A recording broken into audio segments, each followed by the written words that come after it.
지난 3월 27일 울산 앞바다에서 진수식을 치른 이 함정을 아십니까? 그 이름은 바로 필리핀 해군의 미겔 말바르급 2번 함 디에고 신랑함.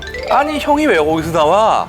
싶은 분들도 계실 텐데요. 사실 이 함정 대한민국 기술로 설계되고 국내에서 직접 건조된 메이드 인 코리아 전투함입니다. 필리핀 해군이 선택한 미겔 말바르급을 들여다보기 전에 여러분의 구독, 좋아요, 알림 설정이 100만 구독자 달성을 가능하게 만듭니다. 눌러주세요.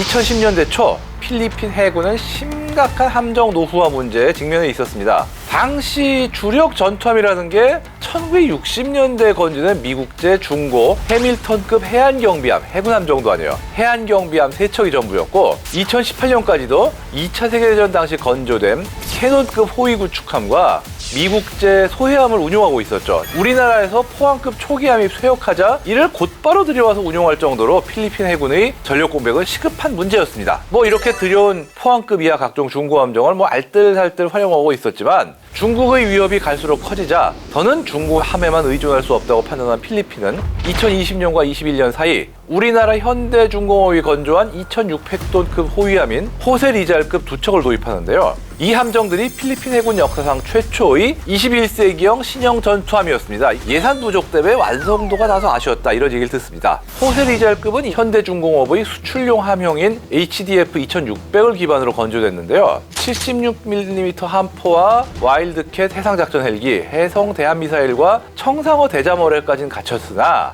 핵심 체계인 미사일 수직 발사관 VLS나 예인 소나 근접 방어 무기 측의 CIWS 등은 공간단 확보했을 뿐 실제로 탑재하지는 못했습니다. 향후 예산이 확보되면 업그레이드가 이루어질 예정이라고 밝혔으나 그게 언제 될진 미지수죠. 결국 운용성과 구조는 인정받았지만 반쪽짜리라는 평가가 나왔고 호세 리잘급의 한계를 보완하기 위해 필리핀 해군은 우리나라의 신형 호위함 2척을 추가로 주문했는데요. 그렇게 등장한 함정이 미겔 말바르급 호위함입니다.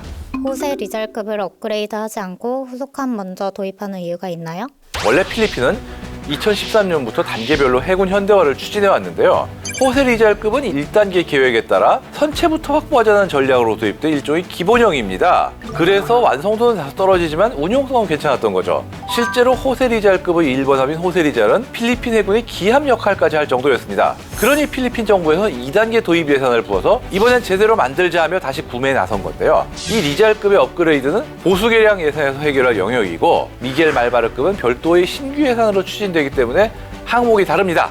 따라서 먼저 사놓은 데부터 완성하자, 이런 논리가 적용되진 않는 구조죠. 새로 등장한 미겔 말바르급은 호세 리잘급과 마찬가지로 인천급이 기반이지만 대구급의 일부 특징도 반영했던 수출용 모델인데요. 배수량은 3200톤급으로 더 커졌고 호세 리잘급에서 비워놨던 VLS도 16셀 규모로 탑재됐으며 필리핀 해군 최초로 본격적으로 VLS 덕분에 개함방공 능력이지만 함대공 방공 능력 확보한 셈입니다. 참고로 호세 리잘급에도 함대공 미사일이 있긴 하지만 이건 미스트랄 맨페이지의 함재형 버전인 심바드 체계다 보니까 사거리가 짧고 대항할 수 있는 항공기 종류 한계가 있다 보니까 한계가 컸죠. 반면 미겔 말바르급은 프랑스제 미카-M 미사일을 탑재해서 본격적인 방공 능력을 갖췄습니다. 게다가 호세 리잘급에서 탑재하지 못한 예인선에도 적용했다고 하니까 대잠 능력 역시 더 뛰어날 것으로 기대되죠. 다만 이 함정 역시 예산이 넉넉지 않은 필리핀의 현실을 반영하고 있는데요. 1번 함인 미겔 말바르함과 2번 함인 디에고 신랑함 모두 리잘급과 마찬가지로 디젤 엔진 4기를 사용해서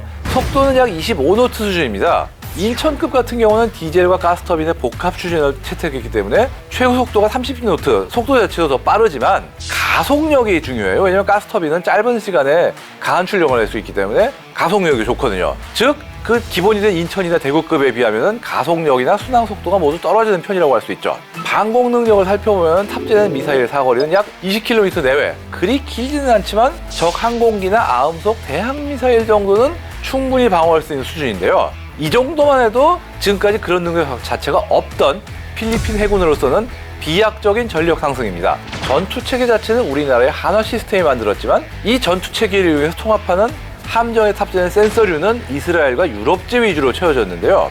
에이사 레이더는 이스라엘제고요. CIWS는 튀르키예제 35mm, 그다음에 함대공 미사일은 아까 말씀드린 프랑스의 미카-M입니다. 그리고 대한미사일은 국산의 해성, 대잠 어뢰도 국산 청상어 체계가 적용됐습니다. 이처럼 다국적으로 무장 패키지를 조합한 게 희한하네?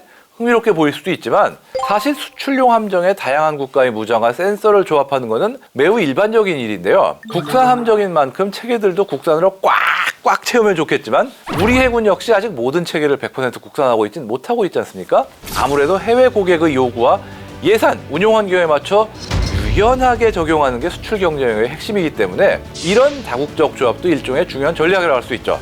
그렇다면 다른 나라에도 수출된 적이 있을까요? 이 미겔 말바르크 그 자체는 당연히 필리핀 해군에만 수출됐지만 3,000톤급의 국산 호위함 중에서는 대우조선해양이 태국 해군에 수출한 투미폰 아두냐데급이 있습니다.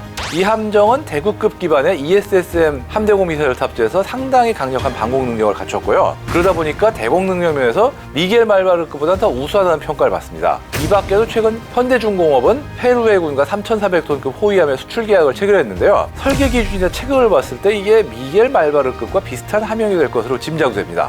오랜 시간 중고 함정에 의존해오던 필리핀 해군이 이제는 개함방공 능력이라도 방공 능력을 갖춘 신형 전투함을 운용하겠다는 점, 그리고 그게 우리 기술로 건조된 함정이라는 점에서 의미 있는 도약이라 할 수 있는데요. 자랑스러운 K방산 기술이 담긴 미겔 말바르급이 앞으로 필리핀 해군에서 어떤 위치를 차지하게 될지, 그리고 K방산의 다음 무대는 또 어디가 될지 눈여겨보겠습니다.